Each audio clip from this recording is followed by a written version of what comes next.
एक और टॉपिक मेरे दिमाग में आया था, मैंने सोचा कि चलो अब बात कर रहे हैं तो कर ही लेते हैं, ठीक है।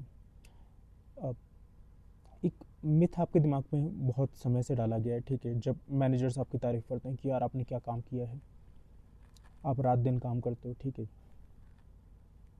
तो आपको मैनेजर बताता है गुडविल में, अच्छा सोच के बुरा सोच के, या फिर कभी कभी जेन्युइन भी होता है। मैं ये नहीं बोलूँगा कि सारे मैनेजर झूठ बोलते हैं, they are also human beings, ठीक है। वो आपको बोलते हैं कि ना यार तू ना होता तो क्या होता, अगर तू ना होता तो ये टीम कैसे लीड की जाती, या आउटपुट कैसे निकाला आता, ठीक है। This myth is called as the indispensable employee myth, कि अगर आप नहीं होंगे तो कुछ नहीं हो पाएगा।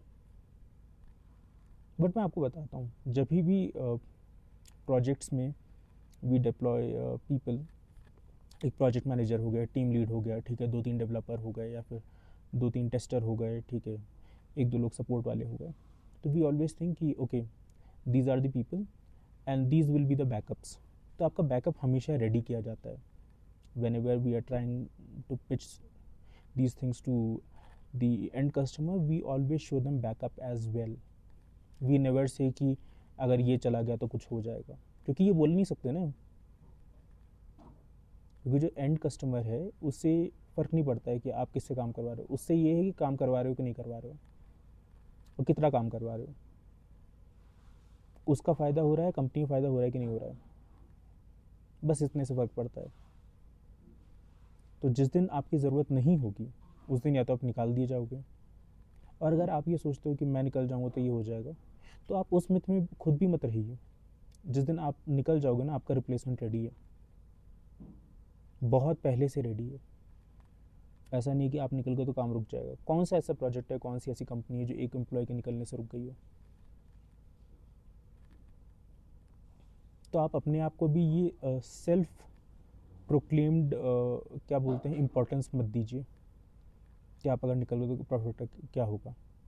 एंड दूसरी चीज़, अगर कोई आपको दे रहा है ना, जैसे आपके मैनेजर दे रहा है कि अगर आप चले गए तो यार क्या होगा क्या होगा, या फिर तुम मत जाओ यार, ठीक है, दूसरी कंपनी अच्छा ऑफर दे रही, फ्री मत जाओ, जस्ट टू प्लीज़ यू कि यार you stay here, that is only because of profitability. Because आपको जब रिप्लेस करेगी, दूसरे बंदे को जब रिक्रूट करेगी, तो उसको ज़्यादा पैसा देना पड़ेगा, उसको ट्रेन करना पड़ेगा, उसके साथ में उसके बहुत सारी अप्स एंड डाउन्स आएंगे, उसके बाद में वो आउटपुट जनरेट कर पाएगा नहीं कर पाएगा, बहुत सारा प्रॉब्लम इंक्रीज़ हो जाएगी।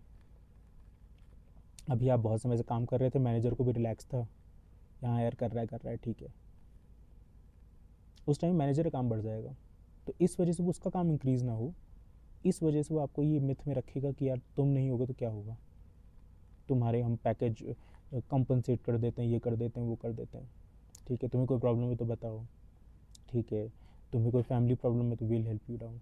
ऐसा नहीं होता है। इट्स ओनली अबाउट मनी, कि you are working in less, as a result the company is getting profit, or your project is getting into profit. The moment you will leave, it will get into loss, some loss. I mean the other person who will replace you, तो उसकी charging शायद थोड़ी ज़्यादा होगी, but it does not mean कि project will not run, it will run. So अपने को भी उस इल्यूजन में आप मत रखिए, और अगर कोई आपको उस इल्यूजन में डालने की कोशिश कर रहा है ना, आपके सीनियर मैनेजमेंट या मैनेजर, नहीं, आप बस ये देखिए कि आपको आपके काम की वैल्यू कहाँ ज़्यादा हो रही है, आपको अच्छी पेमेंट मिल रही है कि नहीं मिल रही है, आपको अच्छी सैलरी मिल रही है कि नहीं, क्योंकि आपको अपनी फैमिली रन करनी है। बच्चों के स्कूल हो गया, उसके बाद में उनकी पढ़ाई की जो भी अदर रिक्वायरमेंट्स हैं, ठीक है, हेल्थ केयर हो गया, घर हो गया, ठीक है, वाइफ की रिक्वायरमेंट है, पेरेंट्स की रिक्वायरमेंट है, वो सब पैसे से पूरी होती है, वो किसी मिथ से पूरी नहीं होती है। आप किसी भी रेस्टोरेंट में खाना खाने के बाद ये नहीं बोल सकते कि मैं बहुत ही वैल्यूड एम्प्लॉय हूँ एक्स वाई जी कंपनी का, तो इस वजह से मुझे 10% क्या बोलते हैं रिबेट दे दो। वहाँ पे आपको पैसा ही चार्ज करना करेंगे वो लोग, और आपको पैसा देना पड़ेगा। वो तभी आएगा जब आपके पास पैसा होगा उतना, अगर आपको अच्छी सैलरी मिल रही होगी तो, वरना आप दोगे तो आप लॉस में जाओगे। और जब आप अपनी मेहनत कर रहे हो तो उसको मॉनेटरी टर्म्स में अगर वो कैश इन आप नहीं कर पा रहे हो, तो आप अपने साथ भी ज़्यादती कर रहे हो, अपनी फैमिली के साथ भी ज़्यादती कर रहे हो। वो फैमिली भी आपसे ही बनी है ना, वो देख रही है उनके फादर उनकी मदर 20-20 घंटे काम कर रहे हैं बट उनको कम सैलरी, कंपैरेटिवली कम सैलरी मिल रही है। तो बच्चों की जो रिक्वायरमेंट होगी, अगर वो 10 चीज़ की रिक्वायरमेंट हो सकता है ना ही पूरी हो पाए।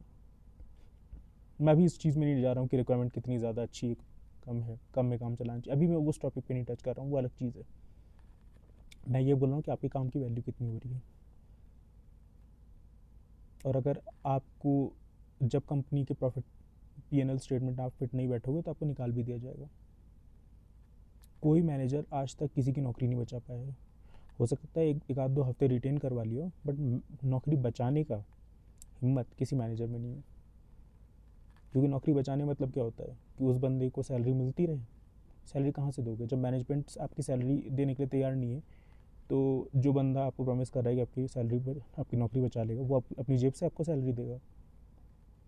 बिजनेस से आनी है ना, बिजनेस नहीं सोच लिया कि आपको नहीं रखना है। आप चाहे कितने भी अच्छे इंसान हो, कितने भी हेल्पफुल हो, कितने भी ओबीडियंट हो, कितने भी मतलब हार्ड वर्कर हो, तो सोचिए ज़रा इस चीज़ को। Do not get into this trap. Thank you.